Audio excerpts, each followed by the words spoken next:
ভদ্রলোকের এলাকা, ভদ্রলোকের পোশাক, তবু রাস্তায় প্রকাশ্যে হাতাহাতি। কিন্তু কি এমন হয়েছিল যে সম্ভ্রান্ত পরিবারের দুই ব্যক্তি নামলেন হাতাহাতিতে?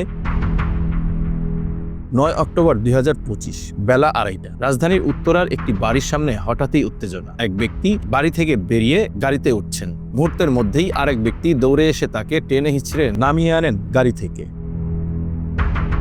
এরপরই মারধর। অদ্ভুত ব্যাপার হলো, যিনি মার খাচ্ছেন তিনি কোনো প্রতিরোধই করছেন না, নীরব নিশ্চুপ, যেন সব মেনে নিচ্ছেন। খোঁজ নিয়ে জানা যায়, হাতাহাতিতে জড়ানো একজন গ্রাউন্ড সার্ভিস অ্যাসিস্ট্যান্ট জান্নাতুল জেনানের স্বামী শাহেদ মাহমুদ সজল, অপরজন বিমানের জুনিয়র গ্রাউন্ড সার্ভিস অফিসার ফিরোজুজ্জামান। সজলের অভিযোগ, তার স্ত্রী জান্নাতুল জেনান এবং সহকর্মী ফিরোজুজ্জামান অনৈতিক সম্পর্কে জড়িয়েছেন। যে বাড়িতে এই ঘটনা ঘটেছে সেখানেই থাকতেন জেনান ও তার মা, আর সেখানে নিয়মিত যাতায়াত ছিল ফিরোজের। এই অভিযোগ শুধু ব্যক্তিগত ক্ষোভেই থেমে থাকেনি। সজল সরাসরি অভিযোগ করেন বিমান বাংলাদেশ এয়ারলাইন্স কর্তৃপক্ষের কাছে।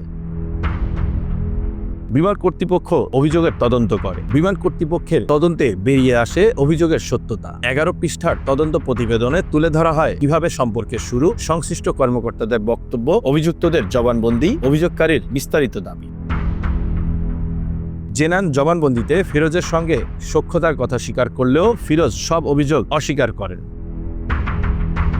এখানেই শেষ নয়, এই দুই কর্মকর্তার বিরুদ্ধে রয়েছে বিস্তর অভিযোগ। এই দুই কর্মকর্তার বিরুদ্ধে অনুমতি না নিয়ে কর্মস্থলে দীর্ঘদিন অনুপস্থিত থাকা, অফিসে ইউনিফর্ম পরিধান না করা, সহকর্মীর ওপর প্রভাব খাটানো, ডিউটি রোস্টার ও হজ পোস্টিং প্রক্রিয়াকে বাণিজ্যিক রূপ দেয়া, ঘনিষ্ঠ সহযোগীদের মধ্যে বেআইনি আর্থিক লেনদেনের নেটওয়ার্ক গড়ে তোলা।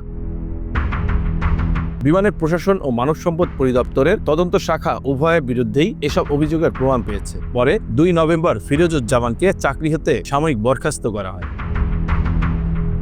2025 সালের 30 মার্চ থেকে 24 সেপ্টেম্বর পর্যন্ত 84 লাখ টাকা বেআইনিভাবে আদায় করার অভিযোগও রয়েছে ফিরোজুজ্জামানের বিরুদ্ধে। এদিকে ফিরোজুজ্জামানকে সাময়িক বরখাস্ত করলেও গ্রাউন্ড সার্ভিস অ্যাসিস্ট্যান্ট জান্নাতুল জেনানকে পাঠানো হয়েছে বিমানের যশোর কার্যালয়ে। দুই কর্মকর্তার বিরুদ্ধে পৃথক বিভাগীয় মামলাও করা হয়। জেনান ও ফিরোজের বিরুদ্ধে বিভাগীয় তদন্ত চলছে এবং তদন্ত শেষে সরকারি নিয়ম অনুযায়ী ব্যবস্থা নেওয়া হবে বলে জানায় কর্তৃপক্ষ। অভিযোগের বিষয়ে ফিরোজুজ্জামানের সঙ্গে বারবার যোগাযোগের চেষ্টা করা হলেও তা সম্ভব হয়নি। Bangla affairs news desk.